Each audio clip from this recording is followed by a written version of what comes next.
सही।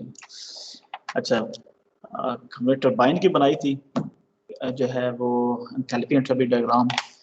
कंप्रेसर की आपको शायद कही थी कि ये आपने बनानी है, जो आपने बनाई होगी। मैं थोड़ा सा इसको बस गो थ्रू कर देता हूँ कि कंप्रेसर में in different degree of friction की एंथैल्पी एंट्रोपी डायग्राम किस तरह बनती है। सिंपली कंप्रेसर का मतलब क्या है कि जो है वो क्या करता है, फ्लूइड में एनर्जी ऐड करता है, प्रेशराइज करता है। तो इसी तरह इसमें सबसे पहले कंप्रेसर में सबसे पहले रोटर आता है और उसके बाद स्टेटर आता है। इसका ये रिवर्स है, टरबाइन में पहले स्टेटर फिर रोटर था, इसमें जो है पहले आपका रोटर है फिर जो है आपका स्टेटर आता है। रोटर का काम यही होता है कि सबसे पहले वो काइनेटिक एनर्जी ऐड करता है फ्लो में, फिर जो आपका स्टेटर है वो उसी काइनेटिक एनर्जी को कन्वर्ट करता है फिर इंटरनल एनर्जी में, यानी कि उसका प्रेशर जो है वो राइज होता है। अब डिग्री ऑफ फ्रिक्शन अगर 0.5 है तो इस मीन क्या हुआ कि आपकी जो एंथैल्पी है, डिग्री ऑफ फ्रिक्शन की डेफिनेशन क्या है, change in enthalpy in rotor divided by total change in enthalpy in stage. तो यानी कि 0.5 का मतलब ये हो कि हाफ आपकी रोटर में चेंज हो रही है और हाफ आपकी स्टेटर में चेंज हो रही है। तो एग्जैक्टली जो H1 minus H2 equal to will be equal to H3 minus H2। तो ये बेसिकली ये और ये हमारे पास सेम होगा। तो ये क्वालिटेटिवली जब बनाएंगे अगर आप इस चीज़ का केयर करनी है। इसी तरह अगर लेट्स आपको बताया था लेट्स 0.3 है डिकोरेक्शन, दिस मीन क्या हुआ कि आपके पास 0.3 रोटर में चेंज हो रहा है और 0.7 आपके पास स्टेटर में चेंज हो रहा है। तो इसी तरह फिर आपने अगर लेट्स 0.3 है तो ये H2 इसके करीब होगा, H2 ठीक है, और H1 0.3 और ये H3 और H2 जो है अराउंड 0.7 शो होगा। बाकी एग्जैक्टली इसी तरह के ये आपके पास एक्चुअल में एंथैल्पी बढ़ती है। तो ये हमारा इनिशियल पॉइंट है जिसमें हमारे पास इन और होता है, जब फ्लो इन हुआ तो इसके जो इनिशियल ये हमारे पास ये जो है वो प्रेशर था वो P1 है, लेकिन डेफिनेटली उसकी इनिशियल स्टार्ट में कोई ना कोई इसकी एक सर्टेन वेलोसिटी से इन होगा। तो वो हमारे पास एक क्वालिटेटिवली सिंपली हम एक लाइन बना लेते हैं C1/2 और ये हमारे उसी तरह P01 बन जाता है। जो इस लाइन से पास हो होगा सॉरी जो प्रेशर होगा ये टोटल है, तो यहाँ से ये P01 है और ये जो एंथैल्पी इसकी है वो H01 है।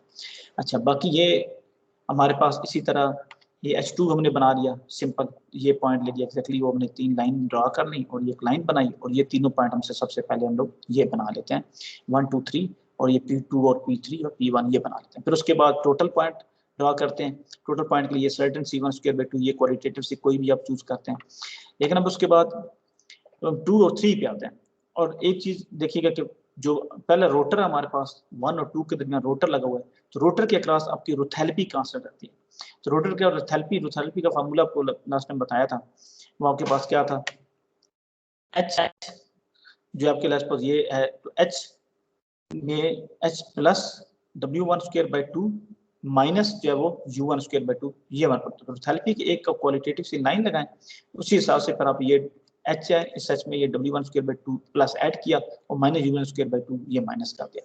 अगर ये प्योर एक्सियल मशीन है इस केस को ले रहे हैं तो एक्जैक्टली जो U1 होगा वही U2 भी होगा। तो इसी तरह ये जो 2 था H2 था, इससे इसी तरह ये एक्जैक्टली सेम इसके इक्वल में, क्योंकि ये U1² भी इतना ही रखना है तो माइनस U2 भी इतना रखना है, तो ये आई आपके पास कांस्टेंट है, तो ये इसी तरह ये हमारे पास ये आ जाएगा और ये W2 उसी हिसाब से हमने ये W2 बना ली। तो ये हमारे पास रोथैल्पी कांस्टेंट हमने रोटर में जब वो हमने करना है।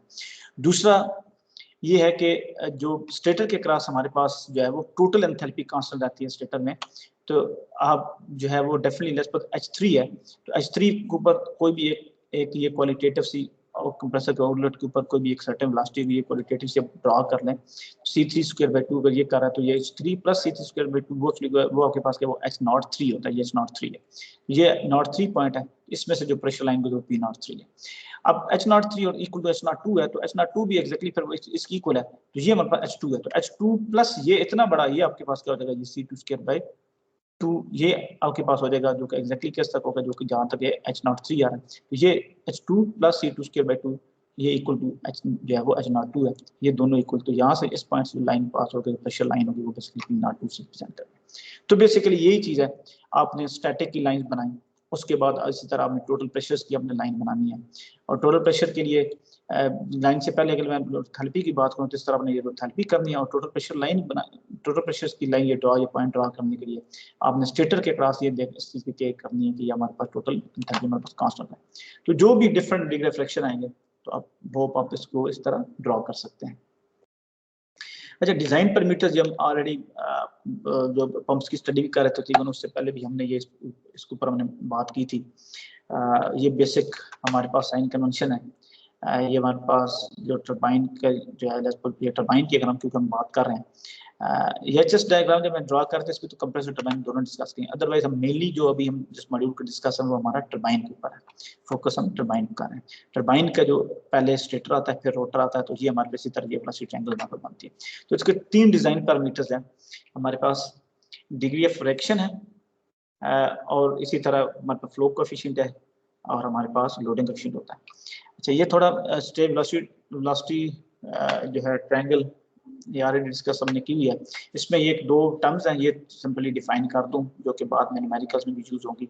मीन रेडियस जो है हमारे पास क्या होता है, मीन रेडियस हमारे पास जो ब्लेड लगा होता है वो एक सर्टेन जो लेट्स मैं फॉर एग्जांपल इसको इधर से यहाँ पे ये तो हमारे पास ये आपके पास एग्जैक्टली जिस वो सेंट्रल एक्सिस है जिसके अराउंड हमारे पास ये शाफ्ट मूव कर रही है, तो उसके ऊपर ये रोटर का ब्लेड लगा हुआ है, ये केसिंग ऊपर इसका स्टेटर का लगा हुआ है। तो अगर मैंने इसको चले मैं इस ब्लेड की बात करता हूँ रोटर वाला, तो यहाँ पे मेरे पास इसका हब और शाउट कौन सा हब होता है जहाँ पे ये ब्लेड अटैच होता है, ये वाला ये शाफ्ट का वो ऊपर से रहा है जिसके ऊपर ये अटैच होता है, और ये एग्जैक्टली उसका सेंटर है उस शाफ्ट का जिसकी ये जो वो रोटेट कर रही है। अच्छा, अब ये है आपके पास ये जो रेडियस होगा ये RH होगा, और ये जो ऊपर वाला रेडियस है ये हमारे पास क्या होगा, इसको हम शाउट बोलते हैं, तो ये हमारे पास RS होगा।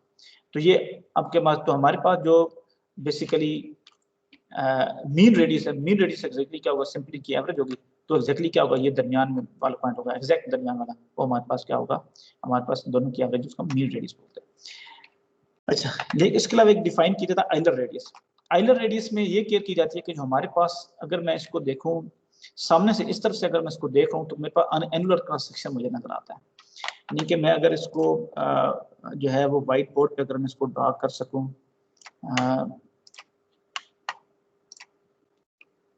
तो ये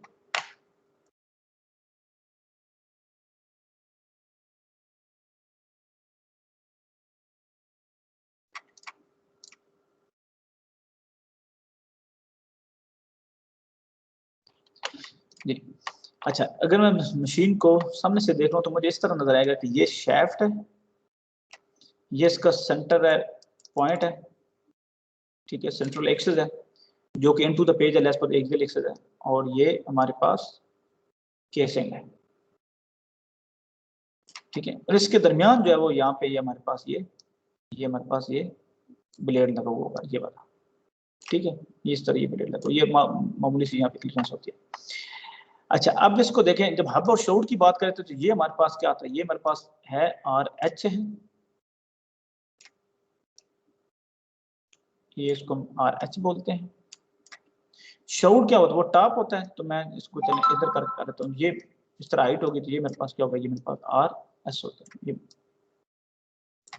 RS होता है, ठीक है, इन दोनों की एवरेज लें तो ये हमारे पास आता है। अब दूसरा हम एक और जो आइलर रेडियस है, ये तो मीन रेडियस से तक इनकी एवरेज, आइलर रेडियस में ये करता है कि जो आपके पास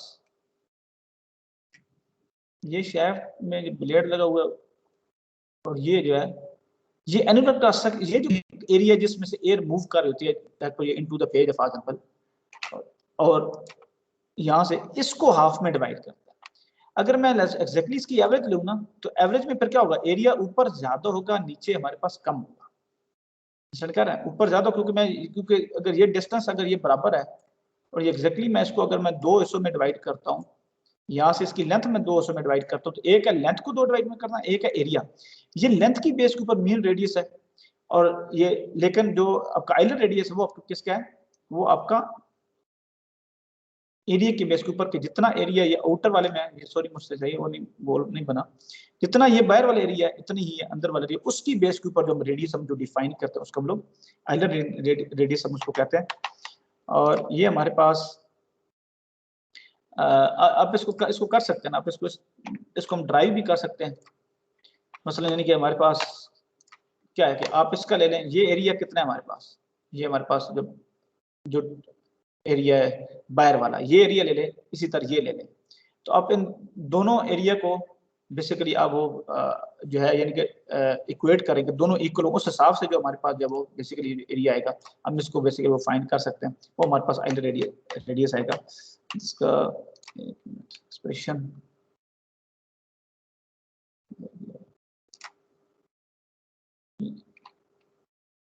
ये हमारे पास ये इसमें देखना ये स्क्वायर क्यों आ रहा है क्योंकि वो हमारे पास क्या आता है हमारे पास एरिया क्या होता है पाई आर स्क्वायर होता है। तो पाई आर स्क्वायर इसी तरह उसका ले लें जो अपना क्या नाम है हमारे पास जो इसी तरह हब है हब अंदर वाला और श्राउड जो है वो टॉप वाला। तो ये बेसिकली इसी तरह उन दोनों एरियाज की बेसिकली ये सिंपली बेसिकली एवरेज आती है वो पाई हमारे पास कट जाते हैं। तो बेसिकली हमारे पास इस फॉर्म में हमारे पास ये आइलर रेडियस हमारे पास आता है। तो ये बेसिकली क्या है the radius that split the annular cross section in half exactly उसको दोनों ऊपर वाला और नीचे वाला बराबर इस बेस के ऊपर आइलर रेडियस हम लोग डिफाइन करते हैं।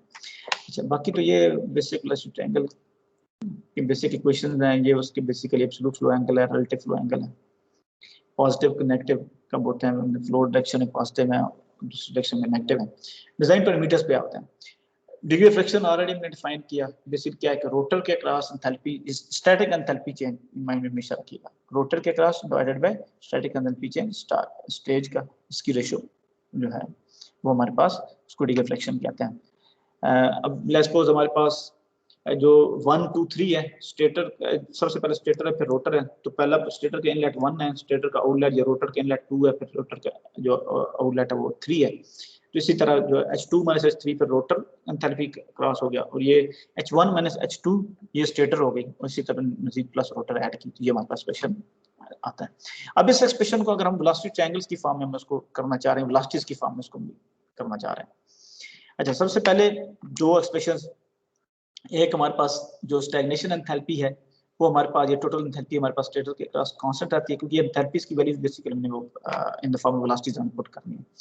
तो ये कांस्टेंट रहती है स्टेटर के क्रॉस तो इसमें क्या हुआ कि ये स्टेटर का में ये इनलेट और ये आउटलेट मीन क्या रहेगी ये कांस्टेंट रहेगी। तो यहीं से हमारे पास H1 - H2 की वैल्यू फिर क्या आएगी C2²/2 - C1²/2 ये यहाँ से आ जाएगी ये वाली वैल्यू। एक H1 - H2 की जगह फिर हम लोग ये पुट कर सकते हैं। दूसरा रोथैल्पी जो कांस्टेंट रहती है रोटर के क्रॉस इसको अगर हम यहाँ पे लें तो हम इसी तरह वहां से H2 - H3 की जो वैल्यू है ये यहाँ पे ये वाली यहाँ हम इसको पुट करते हैं तो हमारे पास ये वेलोसिटीज की फॉर्म में डिग्री ऑफ फ्रिक्शन का ये फॉर्मूलेशन हमारे पास आती है। ठीक है अच्छा अब मजीद एक और चीज है हम आमतौर पे जो बेसिक डिजाइन में हम लोग करते हैं इसके ऊपर हम डिफरेंट आइडिया हम लोग प्रॉब्लम्स हम लोग करेंगे कि नर्वल रेपिटेशन स्टेज के जो बेसिक 3 उसकी असम्पशंस होती हैं ये 3 उसके बेसिकली एट्रीब्यूट्स हैं। एक ये कि आपका C1 = C3 इस मीन ये हुआ कि एक अब लेट्स सपोज नर्वल रेपिटेशन से मतलब ये है कि अब आपके पास लेट्स सपोज फॉर एग्जांपल एक टरबाइन है उसकी 3 है या 4 या 5 स्टेजेस हैं तो उनके अंदर ये चीज प्रिजर्व है C1 = C3 का मतलब क्या हुआ कि टरबाइन का जो इनलेट है वेलोसिटी एब्सोल्यूट फ्लो वेलोसिटी वही यानी कि टरबाइन का उसकी किसी भी स्टेज की जैसे पहली स्टेज ले लें उसके जो इन पे वेलोसिटी है वही उसकी आउटलेट पे। इसका मतलब क्या हुआ कि हर एक स्टेज को सेम वेलोसिटी मिलेगी अगर दूसरी वाली को भी जो मिली उसने भी आगे फिर एग्जैक्टली उसका ऊपर सेम है तो इसलिए ये नर्वल रेपिटेशन स्टेज के हर एक में वो वेलोसिटी सेम रिपीट हो रही है जो इन के ऊपर वही उसके आउट के ऊपर C2 डिफरेंट है। एक चीज दूसरी चीज ये कि एक्सियल वेलोसिटी जो है वो थ्रू द स्टेज आपके पास कांस्टेंट रहती है Cx1 ये C1 C2 C3 इक्वल नहीं है बल्कि Cx1 यानी कि एक्सियल वेलोसिटी जो है ये आपके पास कांस्टेंट रहती है। दूसरा थर्ड ये है कि पास U2 = U3 आपके पास जो है ये भी आपके पास रोटर के क्लास आपके पास कांस्टेंट रहती है। ये 3 जो है जब भी आपको अगर ये कहा जाता है कि नर्वल रेपिटेशन स्टेज है तो ये 3 आप जो है बेसिकली आपके पास हैं इसमें उसके क्लास ये तीनों एट्रीब्यूट्स होल्ड करते हैं। ये बेसिक डेफिनेशन है आपके पास नर्वल रेपिटेशन स्टेज की। अब यही जो हमारे पास ये रिलेशनशिप था इसी को हम कन्वर्ट करते हैं नर्वल रेपिटेशन की जो स्टेज एक सिंपल केस लेते हैं उस सिनेरियो में देखते हैं कि क्या ये एक्सप्रेशन क्या बनता है। अब सिंपल ये वेलोसिटी ट्रायंगल्स के सिंपल फॉर्मूलेशंस हैं इसमें हम लोग उसी में वही जो हमारे पास एक्सप्रेशन था उसमें अगर पुट करते हैं इस एक्सप्रेशन में एक चीज तो ये है कि सबसे पहले वेलोसिटी U2 = U3 था ये सिंपल कैंसिल हो जाएंगे ऊपर नीचे पीछे हमारे पास ये हमारे पास कंपोनेंट रह गए रिलेटिव वेलोसिटी एब्सोल्यूट वेलोसिटी के। फिर इसमें बेसिकली ये वाले हमने इसमें पुट करने हैं जो है इन द फॉर्म ऑफ हमारे पास यहाँ पे C1 W3 था तो इसको मजीद उसने क्या किया थीटा और एक्स वाले ये एक्सप्रेशन इसकी फॉर्म हम इसको लेके आते हैं। अच्छा और वेलोसिटी ट्रायंगल्स वाले सेम फॉर्मूलेशन हम अप्लाई कर रहे हैं जिसमें एक और चीज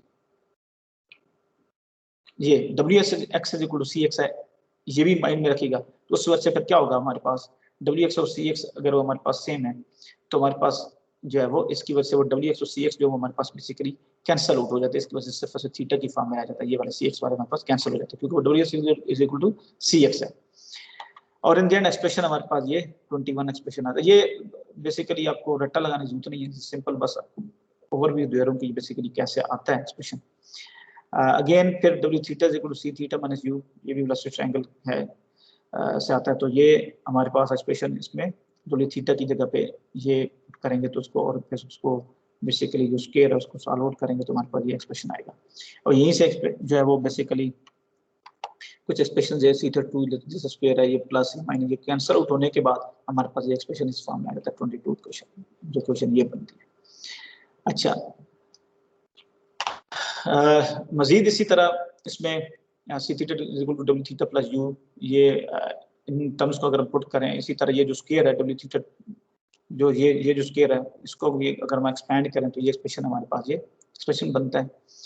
और by the substitution of speed in the denominator and the relative components cancel out finally, और हमारे पास ये एक्सप्रेशन इन द फॉर्म ये इस फॉर्म में आ जाता है। ये हमारे पास यहाँ पे डब्ल्यू थीटा 2 और ये माइनस डब्ल्यू थीटा 3 है, ठीक है। और ये हमारे पास जब बेसिकली यहाँ से ये हमारे पास कैंसिल आउट होते हैं इन द एंड ये प्लस वाला ये रह जाता है। और ये सिंपली हमारे पास क्या ये u2 u3 तो वैसे हमने कहा था सेम थे, तो ये सिंपल कैंसिल हो जाता है तो नीचे सिंपल ये W theta 2 minus W theta 3 आ जाता है। तो बेसिकली ये यहाँ से इसके साथ ये बेसिकली कैंसिल हो जाएंगे। अच्छा अब उसके बाद इसमें मजीद डब्ल्यू थीटा 2 की जगह पे ये बेसिकली सी थीटा 2 लेके आया तो ये एक्सप्रेशन अगर इस फॉर्म में भी तो ये डिफरेंट फॉर्म्स में वेलोसिटी की फॉर्म में अगर लेट्स सपोज आपको क्या क्या गिवन है डब्ल्यू ये दोनों गिवन है तो इसको यूज करके ये फाइंड किया जा सकता है। अगर सी थीटा गिवन 2 गिवन है तो थीटा 2 की जगह पे तो ये एक्सप्रेशन जो इसमें कन्वर्ट किया है ये यूज किया इसमें फिर 1 माइनस 2 1 और 2 माइनस ये एक्सप्रेशन आ जाता है। बाकी इसी एक्सप्रेशन को वेलोसिटीज की बजाय एंगल्स की फॉर्म में अगर हम कन्वर्ट करें तो हमारे पास ये बेसिक फार्मूलेशंस हैं कि हमारे पास क्या है जो अल्फा है सॉरी जो हमारे पास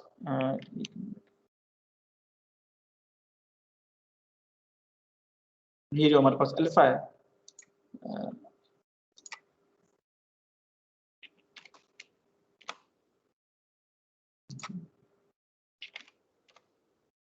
ये हमारे पास जो अल्फा है टेंजेंट अल्फा, तो यहाँ से हम जो ये इसका जो बेसिकली जो है ये वेलोसिटी लगभग यहाँ से सी थीटा 2 लें उसकी वैल्यू इस तरह पुट करें अल्फा। इसी तरह ये जो आपके पास यहाँ से जो जो डब्ल्यू थीटा वाला है ये बेसिकली आपके पास जो बीटा से आएगा। ये एक्सप्रेशन यही है ना ये जो अभी मैंने आपको स्टार्ट में दिखाए थे ये वाला ठीक है। सी एक्स और डब्ल्यू एक्स अगेन वही आपके पास सेम है वो कैंसिल आउट हो जाते हैं। तो यही एक्सप्रेशन वो पुट करने के बाद हमारे पास ये एक्सप्रेशन हमारे पास बचता है ये क्वेश्चन 26। अच्छा इसको वेलोसिटीज के बाद फिर इस तरह एंगल में स्पेशली ट्रांसलेट करने का मकसद ये है कि ये थोड़ा सा फिजिकली चीजों को अंडरस्टैंड करने में हेल्प आउट करेगा। अब इसमें एक चीज नोट करेंगे कीजिएगा बीटा 3 और अल्फा 2 हैं क्या। ट्रायंगल के ऊपर मैं वापस जाऊं तो यहाँ से देखें तो मेरे पास अल्फा 2 और बीटा 3 थे। अब अल्फा 2 क्या है अल्फा 2 है ये एक्सियल डायरेक्शन है ये बिल्कुल ये एक्सियल डायरेक्शन है और इस तरफ नीचे की तरफ ब्लेड मूव कर रहा है तो ये C2 जो एक्सियल डायरेक्शन से बनाता है वो हमारे पास अल्फा 2 होता है। अल्फा 2 यहाँ पे पॉजिटिव होगा या नेगेटिव होगा क्योंकि आपका जो वेलोसिटी है किस डायरेक्शन में है जिस डायरेक्शन ब्लेड मूव कर रहा है तो अल्फा 2 हमारे पास यहाँ पे क्या है पॉजिटिव है। अब यहाँ पे बीटा 3 वो है कि जो कि आपके पास W3 जो वो एक्सियल के साथ बना रहा है और W3 क्या है वो उसके मूव इधर नीचे कर रहा है तो आपके पास W जो 3 है वो बेसिकली उससे जो मूव के नेगेटिव यानी डायरेक्शन में तो इसी वजह से हमारे पास क्या है बीटा 3 हमारे पास नेगेटिव है तो मीन क्या हुआ बीटा 3 नेगेटिव है और अल्फा 2 पॉजिटिव। अब इस चीज को माइंड में रखिएगा कि बीटा 3 नेगेटिव और अल्फा 2 पॉजिटिव है। अच्छा अब हो क्या है अब ये इसमें से जितना मैं इसको माइनस करूंगा ये टर्म जितनी बड़ी होती जाएगी। अब लेट्स सपोज मैं इसकी कंट्रीब्यूशन अल्फा 2 की कंट्रीब्यूशन अगर लेता हूं अल्फा 2 हमने क्या कहा हमने कहा जी अल्फा 2 हमारे पास पॉजिटिव है तो जितना बड़ा ये पॉजिटिव ये होगा जितना ज्यादा ये बढ़ेगा तो मीन क्या होगा ये इसमें से माइनस होगा इतना माइनस करोगे तो इससे क्या होगा अल्फा 2 बढ़ने से क्या हो रहा है कि डिग्री ऑफ फ्रैक्शन हमारे पास कम होगा ठीक है। अच्छा दूसरी तरफ क्या है कि बीटा 3 तो ऑलरेडी नेगेटिव है तो ये नेगेटिव है तो ये नेगेटिव तो वैसे ही प्लस हो जाएगा तो प्लस होगा तो इसमें क्या होगा कि बीटा 3 ज्यादा बड़ा होना चाहिए क्योंकि ये इसने वैसे ही प्लस इसमें ऐड अप होना तो इसमें क्या होगा कि ये बड़ा होना चाहिए, तो फिर हमारा डिग्रेडेशन जो हमारे पास क्या वो बढ़ेगा। तो यानी कि ये अल्फा 2 जो है उसका इनवर्स है, जितना अल्फा 2 हम बढ़ाते जाएंगे, तो ये क्योंकि पॉजिटिव है तो ज्यादा ये यहाँ पे नेगेटिव है, उसकी वजह से क्या है आपको डिग्रेडेशन कम होगा। पहले हम अल्फा 2 कम देखते हैं। पहले आपको इसके अलावा एक और चीज आपको बताता चलूं, एंगल्स क्या बताते हैं और डिग्री ऑफ फ्रिक्शन है क्या। देखें, जितना मैं फ्लो को हम रोटेटिंग मशीन में है ये ना कि जितना हम फ्लो को डेविएट करते हैं, इतना ही उस क्या कर रहे हैं हम लोग एक्चुअली उस फ्लो में एनर्जी चेंज हम लोग लेके आते हैं। इतना ही एक एंगुलर मोमेंटम जिस तरह हम कहते हैं कि वो उसको हम चेंज कर होते हैं। इसी तरह यहाँ पे क्या है कि जितना ही फ्लो को मैं डेविएट करूंगा, जितना ही उसको मैं ट्विस्ट करूंगा, इतना ही ज्यादा उसके अक्रॉस क्या होगा, एंथैल्पी में चेंज आएगा। तो अब स्टेटर के अक्रॉस और रोटर के अक्रॉस, तो अब जो स्टेटर का जो एंगल है वो जो डिफाइन कर रहा है वो अल्फा 2 है। तो जितना मैं इसको इधर ट्विस्ट करूंगा इसमें क्या होगा, अल्फा 2 में इतना ही बढ़ाता जा रहा हूँ, ये एक्स है, इस अल्फा 2 मेरे पास इतना ही बढ़ता जा रहा है। और बीटा 3 क्या है कि जितना मैं इसको इस तरफ लेके जा रहा हूँ, इतना ही ये फ्लो ट्विस्ट हो रहा है, इतना ही मेरे पास बीटा 3 मेरे पास बढ़ता जा। अच्छा, अल्फा 2 बढ़ने का मतलब क्या, अल्फा 2 बढ़ने का मतलब ये है कि स्टेटर के क्रॉस टर्न ज्यादा कर रहे हैं, उसको ज्यादा आप कर रहे हैं, तो मीन क्या होगा कि स्टेटर के क्रॉस एंथैल्पी चेंज ज्यादा आएगा। तो अब है आपके पास डिग्री ऑफ फ्रिक्शन की डेफिनेशन क्या, वो तो ये कहता है कि आपका रोटर में कितना एंथैल्पी चेंज हुआ डिवाइडेड बाय टोटल स्टेट। तो जितना स्टेटर के क्रॉस एंथैल्पी बढ़ती जाएगी चेंज, इसमें क्या होगा कि टोटल के क्रॉस ओवरऑल एंथैल्पी जो फिर उसकी कंट्रीब्यूशन कम होती जा रही है, क्योंकि ज्यादा आप इसमें, तो इसकी में जितना ज्यादा आप इसमें करेंगे, इसमें क्या हुआ कि अल्फा यही उसमें भी अप्रूव हो रहा है कि आपके पास अल्फा 2 जो हम बढ़ा रहे हैं और जो कि बेसिकली पॉजिटिव है, तो हमारे पास क्या हो रहा है, डिग्री ऑफ फ्रिक्शन कम हो रहा है, क्योंकि हम स्टेटर के क्रॉस हमारे पास इसमें जो है वो इसकी कंट्रीब्यूशन बढ़ती जा रही है, स्टेटर के क्रॉस एंथैल्पी चेंज ज्यादा आता जा रहा है। अच्छा, बीटा 3 जो क्या था वो हमारे पास नेगेटिव था, और हमने कहा था कि बीटा 3 जितना बढ़ेगा डिग्री ऑफ फ्रिक्शन बढ़ेगा। तो बीटा 3 ये देखें, बीटा 3 यही जो है कि जितना बढ़ा रहा हूँ रोटर के क्रॉस क्या है, इतना ही एंथैल्पी बढ़ते जा रही है। तो यही तो डिग्री ऑफ फ्रिक्शन है कि रोटर डिवाइडेड बाय स्टेज है, तो रोटर के क्रॉस एंथैल्पी बढ़ी तो हमारे पास क्या होगा, ओवरऑल हमारे पास जब वो डिग्री ऑफ फ्रिक्शन हमारे पास बढ़ेगा। ठीक है, तो ये बेसिकली ये वही जो चीज मैंने आपको अभी एक्सप्लेन की, ये बेसिकली यही चीज यहाँ पे ये बेसिकली राइट ऑन में भी है। तो बाकी ये degree of friction usually 0 to 1 के दरमियान क्या वो हमारा लाइक करता है। इस तरह लोडिंग कोएफिशिएंट अगर देख लें, बेसिक इसकी ये डेफिनेशन है, delta H not over you square. Delta H not जो है उसकी फिर सिंपली ये वैल्यूज जो क्या आइलर इक्वेशन है, ये बेसिक आइलर इक्वेशन पुट करें, फिर ये हमारे पास बेसिक आता है, हमारे पास ये u2 c2 और ये वाले हमारे पास जो बेसिकली बेसिक एक्सप्रेशन है उसका वेलोसिटीज की फॉर्म में लोडिंग फैक्टर या लोडिंग एफिशिएंट ये कहते हैं, लोडिंग फैक्टर कहते हैं। अच्छा, अब नॉर्मल ये तो एक जेनेरिक एक्सप्रेशन है, ठीक है। जब हम नॉर्मल रेपिटेशन स्पेसिफिक स्टेज में और ये चीजें जब हम इनकॉर्पोरेट करते हैं, हमारे पास फाइनल एक्सप्रेशन आता है बेसिकली, जिस तरह भी लास्ट टाइम भी आया था, वो हमारे स्पेसिफिक नॉर्मल रेपिटेशन स्टेज के लिए हर एक पे वैलिड नहीं होता। लेकिन ये जो 28 इक्वेशन जैसे तो यहाँ पे हमारी कोई असम्पशन नहीं है, ये बेसिक डेफिनेशन है, उसी की बेस के ऊपर ये बेसिकली है। तो इसमें क्या होगा, ये any type of whether it is normal repetition stage है या नहीं है, तो ये वैलिड है। तो ये हमेशा माइंड में रखिएगा। तो अगर यही असम्पशन मैं इसी के ऊपर अप्लाई करता हूँ, वही वेलोसिटी ट्रायंगल वाली सेम अप्लाई करता हूँ, तो इन द एंड एक्सप्रेशन मेरे पास ये वेलोसिटीज की फॉर्म है और इसी तरह ये एंगल्स की फॉर्म में मेरे पास एक्सप्रेशन आता है। वही जिस तरह उधर हमने एक्सप्लेन करने की कोशिश की थी, अगर इसी चीज को हम इधर यहाँ पे हम देखें कि अल्फा 2 बीटा 3 अगेन यहाँ पे आ रहा है, और अल्फा 2 क्या वो पॉजिटिव और बीटा 3 नेगेटिव है। अब इसमें देखें इसमें क्या हो रहा है, अब इसमें ये हो रहा है कि ये -1 और ये प्लस में, अब ये प्लस में जितना ज्यादा ये पॉजिटिव है, जितना ज्यादा ये बढ़ेगा तो ये इतना ही ज्यादा ये प्लस होगा, तो इनमें क्या होगा, लोडिंग एफिशिएंसी इतना ही बड़ा होगा। लेट्स सपोज ये 2 आ रहा है, 3 है, 4 है, व्हाटएवर जो भी हमारे पास यहाँ पे वैल्यू आती है, तो वो क्या होगा, इतना ही ज्यादा ये देखना प्लस है, ये माइनस उसमें से ये 1 माइनस हो जाएगा, ये इसको चलो मैं इधर लिख दूं एक ही बात जी, जितना ज्यादा ये बढ़ेगा इसमें क्या होगा कि ये मेरे पास ओवरऑल लोडिंग एफिशिएंसी मेरे पास बढ़ता जाएगा।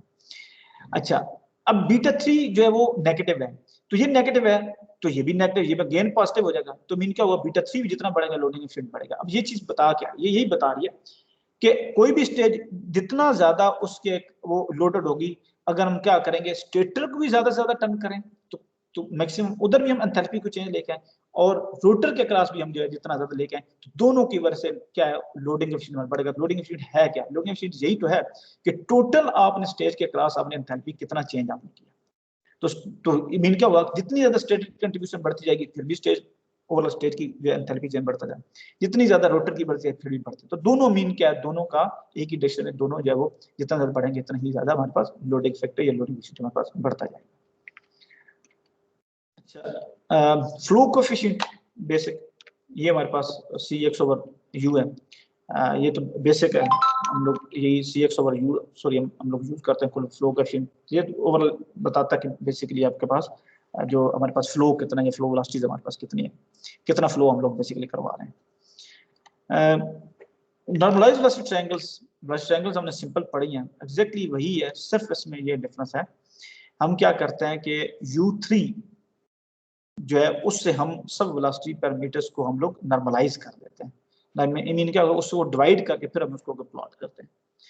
नेक्स्ट पर हमारे पास जो है और इसको इनको जो नॉर्मलाइज्ड वेलोसिटी पैरामीटर्स होते हैं, हम इनको एब्सोल्यूट लेटर से हम इनको रिप्रेजेंट करते हैं। Let's suppose C, small C से हम करते थे जो है ये सॉरी कैपिटल से करते हैं, जो होते हैं नॉर्मलाइज्ड होते हैं कंपोनेंट्स होते हैं हमारे पास, और जो वैसे होते हैं जो नॉर्मलाइज नहीं होते हैं, जो इससे पहले हम करते रहे उनको हम स्मॉल लेटर से हम लोग रिप्रेजेंट करते रहे। ये सब में हम लोग ये स्मॉल लेटर हम लोग यूज करते रहे, लेकिन जब नॉर्मलाइज में और इसमें डिफरेंस करने के लिए इसको कैपिटल लेटर से लिखा जाता है।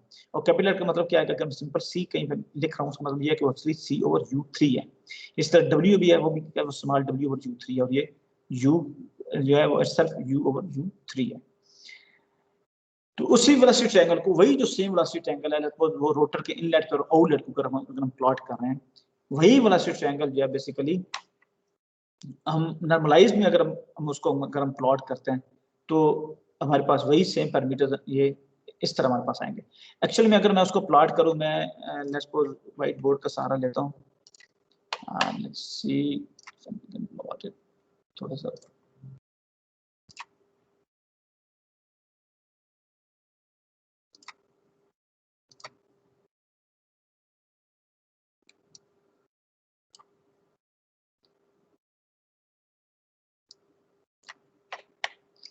अच्छा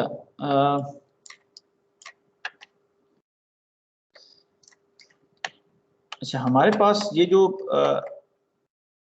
था ब्लेड थे, ये स्टेटर था हमारे पास, ये हमारे पास था रोटर था, और हमने कहा था कि ये हमारे पास जो है वो ये हमारे पास जो है यानी कि यू इंस्ट्रक्शन में ना, ये जो रोटेट कर रहा है रोटर, ये यू है, ठीक है। हमने कहा था ये स्टेटर के आउटलेट के ऊपर जो हमारे पास आती है, जो वेलोसिटी एंगल बनती है, उसको के हम लोग करेंगे, तो हमारे पास ये आएगा, लेट्स सपोज फॉर एग्जांपल ये U3 है, फॉर एग्जांपल ये U2 है फॉर एग्जांपल, और ये मेरे पास है C2 है। C2 एग्जैक्टली इसको फॉलो करते हैं स्टेटर के आउटलेट को, और ये मेरे पास जब वो इसी तरह करके ये मेरे पास W2 है, ये यहाँ पर रेक्टेंगल बनी। इस तरह आउटलेट के ऊपर यहाँ पे एग्जैक्टली जो फॉलो करता है वो हमारे पास क्या होता है, इसको मैं थोड़ा वो कर सकता हूँ, ये कर लेता हूँ। अच्छा, इसी तरह हमारे पास जो है ये हमारे पास होगी W3 होगी, ठीक, और यहाँ पे हमारे पास जब वो एग्जैक्टली यही U2 था, इसी तरह ये यहाँ पे U3 होगी, और ये हमारे पास जब वो C3 होगी, ये। अच्छा, इन दोनों को मैं इकट्ठे अगर प्लॉट करूं, इसको मैं थोड़ा सा क्या करें, इन दोनों को मैं रोटेट करता हूँ इस तरह करके, इसी को मैं रोटेट करके मैं प्लॉट अगर मैं यहाँ पे करूँ तो मेरे पास क्या होगा, ये इन्हीं दोनों राइट ट्रायंगल पर सिंपली मैं प्लॉट करता हूँ, तो मैं इसको रोटेट करके ये C2, ठीक है, यानी कि इसको मैं 90 डिग्री पे रोटेट कर दी मैंने, यानी इसको मैं 90 डिग्री पे मैंने इसको रोटेट करता हूँ, तो ये मेरे पास इन दोनों को 90 डिग्री पे रोटेट करके, और एक ही मैं पहले चले मैं इसको 90 डिग्री रोटेट करता हूँ, ये मेरे पास किस तरह की आएगी, एक मिनट थोड़ा सा बेहतर मान जाए, ये मेरे पास C2 है,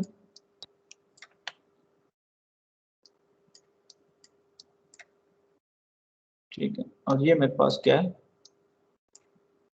W2 है और ये मेरे पास यहाँ पे इस तरह ये U2 होगी।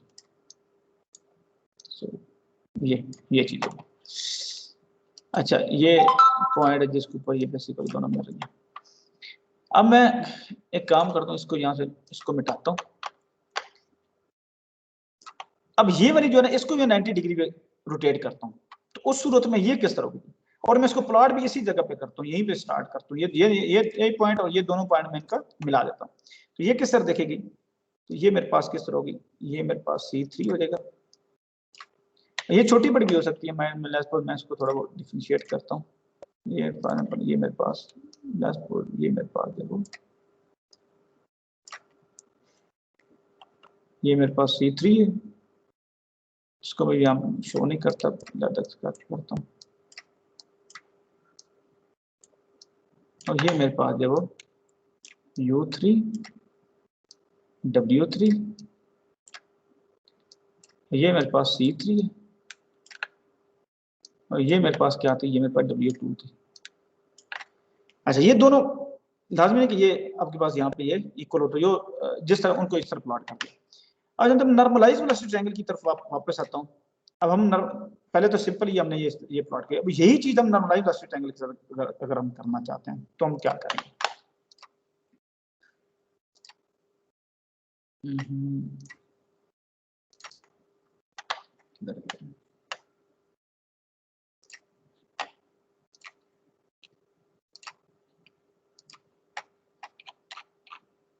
ये चीज वही चीज थी, लेकिन अब इसमें क्या किया,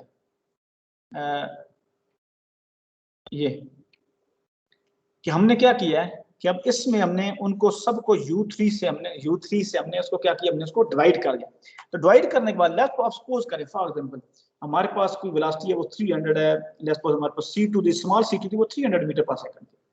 और अगर U जो थी वो हमारे पास लेट्स सपोज उसकी वैल्यू थी फॉर एग्जांपल 200 मीटर पर सेकंड थी।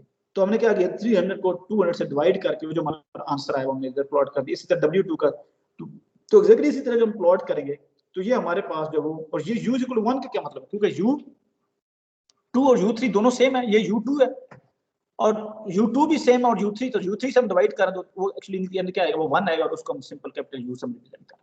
तो ये U3 ओवर U3 ये भी 1 ही आएगा, तो ये भी ये सिंपली हम 1 से रिप्रेजेंट करें। लेकिन डेफिनेटली वो 1 जो है वो बेसिकली ये यहाँ पे क्वांटिटेटिवली बेसिकली वो शो कीजिए, ये 1 है, उसी तरह इसकी अपनी एक खास अमाउंट होगी। ये लेट्स सपोज 1 पॉइंट समथिंग जो भी होगा, जैसे 300/200 की मैं बात कर रहा था, इसी तरह ये भी आपके पास इसके लिए स्पेसिफिक आपके पास होगा।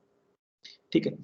अच्छा, अब ये नॉर्मल वेलोसिटी की अपनी ब्यूटी इसकी क्या है, इसकी ये है, ये हमने सिंपल ये तो हमने चले पर हमने प्लॉट कर दी। अब इसमें एक चीज नोट कीजिएगा, इसमें हम लोग जिस तरह हम लोग एंथैल्पी एंट्रोपी डायग्राम में हमने दो चीजें, एंथैल्पी और टोटल एंथैल्पी हमने वहां पे रिप्रेजेंट की थी कि किस तरह कांस्टेंट रहती हैं। यहाँ इसमें हम लोग रिप्रेजेंट कर सकते हैं कि हमारे पास फ्लो कोएफिशिएंट या डिफरेंट डिजाइन पैरामीटर जो है वो बेसिकली हमें प्लॉट किए जा सकते हैं। फ्लो कोएफिशिएंट हमारे पास है क्या, फ्लो कोएफिशिएंट हमारे पास है CX/U।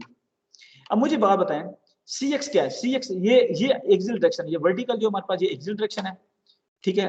देखा ना, U इस डायरेक्शन मूव कर रहा है ना, तो ये थीटा डायरेक्शन है, ये मेरे पास थीटा डायरेक्शन है क्योंकि ये U इस डायरेक्शन है, ब्लेड इधर मूव कर रहा है, और इसके वर्टिकल जो परपेंडिकुलर डायरेक्शन जो क्या होती है हमारे पास एक्सियल।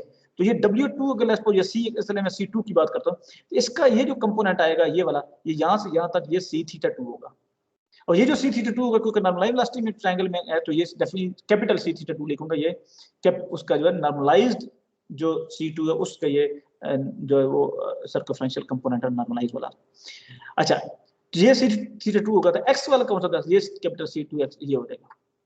तो मीन क्या हुआ, ये जो आपके पास है तो ये एक्चुअली क्या है, ये कैपिटल C2x, कैपिटल C2x क्या है, वो बेसिकली के पास क्या है CX/U।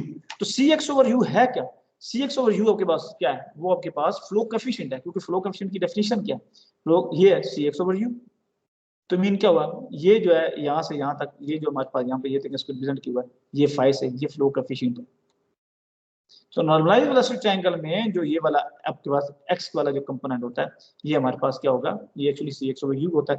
लेकिन अगर नॉर्मलाइज्ड वेलोसिटी ट्रायंगल नहीं है तो वो सिंपल C है, वो फिर सिंपल CX होगा, जिस तरह मैंने ड्रा की थी वो 5 नहीं होगा, ये सिंपली सिर्फ और सिर्फ किसमें, ये नॉर्मलाइज्ड वेलोसिटी ट्रायंगल के केस में। उसके अलावा जो हमारे पास लोडिंग कोएफिशिएंट होता है, लोडिंग कोएफिशिएंट की डेफिनेशन क्या है?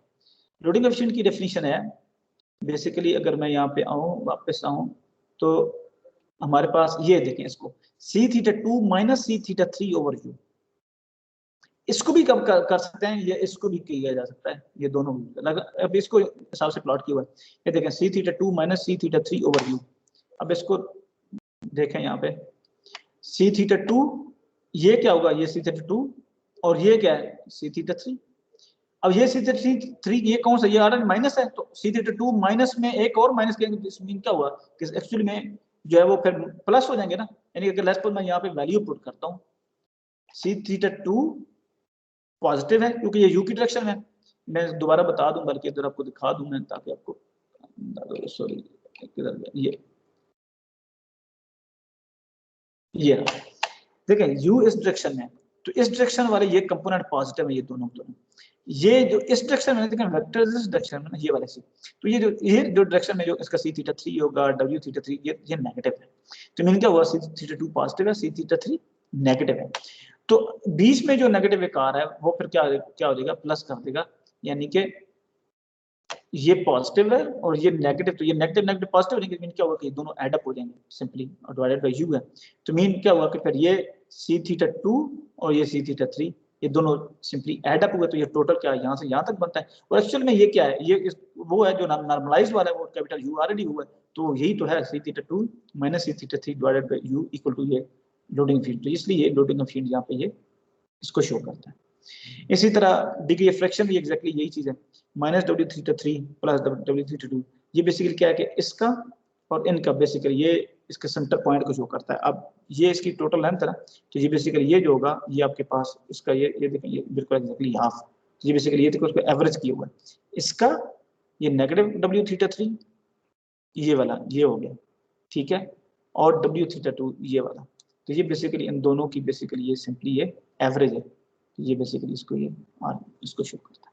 तो बेसिकली ये नॉर्मलाइज्ड रेक्टेंगल का एडवांटेज इसके ऊपर ये प्रेजेंट कर सकते हैं। डिफरेंट केसेस हैं, जिस तरह वहां पे हमने एंथैल्पी एंट्रोपी डायग्राम में केसेस थे, डिग्री ऑफ फ्रैक्शन डिफरेंट, इसी तरह इसमें भी है। आपके 0 डिग्री ऑफ फ्रैक्शन और शुरू में जब डिग्री ऑफ फ्रैक्शन 0 है तो आर का ये बेसिक फार्मूलेशन थी, इसका मतलब अगर इसमें आर 0 पुट करते हैं तो इसका मतलब क्या है 2 यू तो 0 नहीं हो सकता। ये तो इसका मीन क्या हुआ कि ये यानी -1 ओवर 2 यू ये 0 नहीं है, यू एक सर्टेन पॉजिटिव वैल्यू कोई भी एक वैल्यू होगी, तो इसमें क्या हुआ कि ये ब्रैकेट के अंदर ये 0 है, तो W theta 3 plus W theta 2 equal 0 put करें तो फिर क्या आएगा, वो डब्ल्यू थीटा 3 दूसरी तरफ चल जाएगा, तो लगेगा W theta 2 is equal to minus या यानी एक उधर लेगा तो ये W theta 2 is equal to minus W theta 3 ये आएगा। तो अब इस चीज को मीन क्या डिग्री ऑफ फ्रैक्शन अगर 0 है तो ये एट्रीब्यूट होगा उस स्पेसिफिक जो वेलोसिटी ट्रायंगल का। अब इसी चीज को माइंड में रखते हुए देखें तो आपके पास डब्ल्यू थीटा 2 और डब्ल्यू थीटा 3 दोनों इक्वल है, लेकिन नेगेटिव साइन है डब्ल्यू थीटा 3 के साथ। वही वेलोसिटी ट्रायंगल दोबारा प्लॉट करें इधर, आप एक पुट कर लें सिंपली, ये तो उसी तरह थी जिस तरह हमारे पास ये जो सेक्शन ये इसी तरह आप एक इसको यहाँ पे हमें प्लॉट कर लिया। अब दूसरा हमने इस तरह प्लॉट करना है ताकि ये चीज हम इसको शो कर सकें। तो ये देखें हमने डिग्री रिडक्शन 0 का मतलब क्या हुआ कि जितना डब्ल्यू थीटा 2 जो है ना ये वाला ये भी और डब्ल्यू थीटा 3 जो ये दोनों आपस में क्या होंगे, वो इक्वल होंगे, और ये क्या होगा, ये बेसिकली माइनस वाला, यानी माइनस वाला असल में ये माइनस दोनों प्लस हो जाएंगे, तो यहाँ भी जो वैल्यू होगी लगभग 201 जो भी ये दोनों इक्वल है। तो ये देखें यहाँ से यहाँ तक ये भी और ये दोनों इक्वल है, और इस सूरत में देखें एग्जैक्टली एवरेज जो बेसिकली यहाँ पे बन रही है बेसिकली इस एग्जैक्ट पॉइंट को, बेसिकली तो ये R0 है, R रिप्रेजेंट तो यही तो चीज करता है R कि यहाँ से यहाँ तक ये कितना आपका ये चीज आपके पास कितनी है, ठीक है। तो इसी तरह ये फाई तो वही है, इसमें मेनली जो R के हिसाब से हम देख रहे हैं तो ये इस तरह ये वेलोसिटी टैंक है। बाकी W3 इसमें पहले इसमें कर लेते हैं क्योंकि ये W2 जिस तरह एग्जैक्टली इसी तरह W3 आता है, फिर U जितना ये इतनी U इधर ये बना लिया उसी हिसाब से फिर जो है ना ये C3 हम लोग प्लॉट करते हैं, यानी कि ये पहले वेलोसिटी ट्रायंगल प्लॉट की लेफ्ट साइड की जो रोटर स्टेटर का आउटलेट वाली, लेकिन रोटर के इनलेट वाली जो वेलोसिटी ट्रायंगल उसमें सबसे पहले कौन सा प्लॉट करना है, क्योंकि आपको ये पता है ये चीज होल्ड करती है, तो इसी हिसाब से आपने ये प्लॉट कर ली, उसके बाद फिर आप ये यू प्लॉट करेंगे और उसके हिसाब से जहाँ पे ये एंड होगा बिल्कुल जितना इक्वल ये इतनी इक्वल इसको रखें और फिर ये C3 उसी हिसाब से लाइन लगा दें, तो ये हमारे पास जो है नॉर्मलाइज्ड ट्रायंगल बन जाती है फॉर एक्शन टरबाइन जिसका डिग्री ऑफ फ्रैक्शन 0 है। अच्छा, ये इसको अब जरा बेशक इसको रीड कर लीजिएगा, कोई इशू हो तो इसको हम डिस्कस भी कर लेंगे। मैं आगे देखते हैं, 0.5 पे हम जाते हैं। तो 0.5 के केस में हमारे पास जो प्लास्टिक ट्रायंगल है, और जो हमारे पास वो 0.5 है, उस सूरत में हमारे पास ये जरा जीरो एग्जिस्ट वाले तो मैं थोड़ा सा बता देता हूँ। ये दोनों जरा इसको आप पढ़िएगा, नेक्स्ट टाइम इसको हम देख लेंगे। जीरो एग्जिस्ट वाले का मतलब ये है कि जब आपका आउट होता है उस टरबाइन स्टेट से, जब एग्जिट होगा तो उस इसमें क्या होगा कि उसके अंदर सवाल का मतलब क्या है, तो यानी कि कोई एंगल नहीं होगा, एक्जैक्टली प्योर एक्सियल डायरेक्शन में आपके पास आउट होगा फ्लो। तो C3 जो है एक्जैक्टली क्या है, बिल्कुल एक्सियल डायरेक्शन में आउट हो रहा है, यानी क्या हुआ कि C-3 जो आपके पास 0 होगा। तो इसमें अगर ड्रॉ करने इसी तरह, ये सिंपल आपको पता है, ये कोई भी आप क्वालिटेटिव से ड्रॉ करते हैं, इसी तरह जो C3 जो आपके पास क्या होगा, एक्जैक्टली प्योर एक्सियल डायरेक्शन आपके पास होगा, क्योंकि C-3 0 कोई सवाल नहीं है, इधर या इधर जाएंगे तो फिर सवाल की तरफ आप जा रहे हैं। ठीक है, तो ये प्योर एक्सियल डायरेक्शन है, और ये बेसिकली हमारे पास जो है वो टेंजेंशियल डायरेक्शन है। तो इसी तरह 3 है, और यही एक्जैक्टली जितना ये U है इतना U बनाया, उसी तरह ये W3 हिसाब से ये फिर ड्रॉ कर दिया था। यही चीज इसी तरह आपने ये जो है वो 0.5 के लिए हमें देखना है कि ये किस तरह ये ड्रॉ होगी। 0.5 में एक्जैक्टली ये दोनों बस बेसिकली इमेज होंगी, बस आपने ये बताना है कि क्यों किस तरह मिले। देखें एक्जैक्टली जिस तरह ये सेम इसी तरह की ये इधर होगी दोनों में, क्योंकि सेम एंट्रोपी चेंज हो रही होती है दोनों में, एक्जैक्टली ये दोनों तब ये कॉपीड हो रही होती है। अच्छा, बाकी यार ये लॉसेस जरा देख लीजिएगा इसको, फिर मैं नेक्स्ट क्लास में फिर आप लोगों के साथ डिस्कस करता हूँ। अदरवाइज मैं चाह तो रहा था कि इसको आज हम डिस्कस कर लेते हैं। कहते तो डिस्कस कर लें अभी, क्या कहते हैं आप लोग?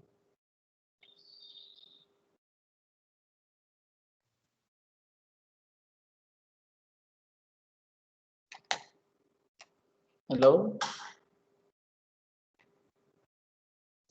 तो फिर कर लेंगे। ठीक है, चले ठीक है, फिर नेक्स्ट टाइम करते हैं। आप इसको रिपीट कीजिएगा, ये थोड़ा बहुत लॉसेस को जरा पढ़ लीजिएगा, ठीक है। तो बाकी ये कि टर्बाइंस के ऊपर जो क्वेश्चंस हैं, इसके ऊपर भी ट्यूटोरियल सेशन इसी वीक करना है, वो मैं आप लोगों को इंटीमेट कर दूंगा, ठीक है, मुनासिब टाइम देख के ना। तो टर्बाइन के क्वेश्चंस वगैरह कुछ आपको बता दूंगा। जी प्लीज। आवाज आ रही है? जी भी आ रही है। हाँ सर, वो असाइनमेंट 3 जो थी टर्बो की, जी जी सर उसमें वो कुछ इंस्ट्रक्शंस मेंशन नहीं थी सर, उसका बता दो थोड़ा। एक मिनट, अच्छा हाँ सॉरी, मुझे मैसेज भी आया था शायद आपका था या किसका था, किसी का मैसेज भी आया था मुझे। नहीं सर, मेरा नहीं था, शायद CR का हो गया किसी और को।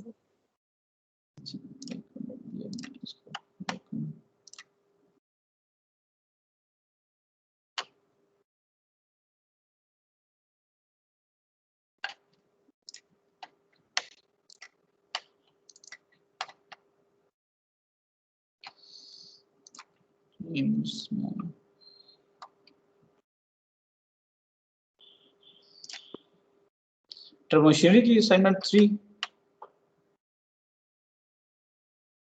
Yes sir. अच्छा,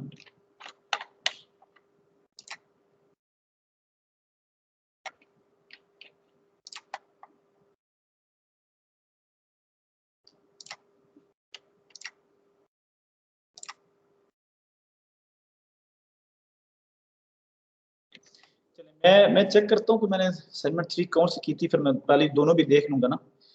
मैं इसको कर देता हूँ, ठीक है, कोशिश करूंगा आज इसको मैं करेक्ट करके डाल दूँ, ठीक है। ठीक है सर। ठीक है, चलें, ठीक है, फिर अपना ख्याल रखिएगा। ओके। ओके, अस्सलाम वालेकुम। सिलेबस बाकी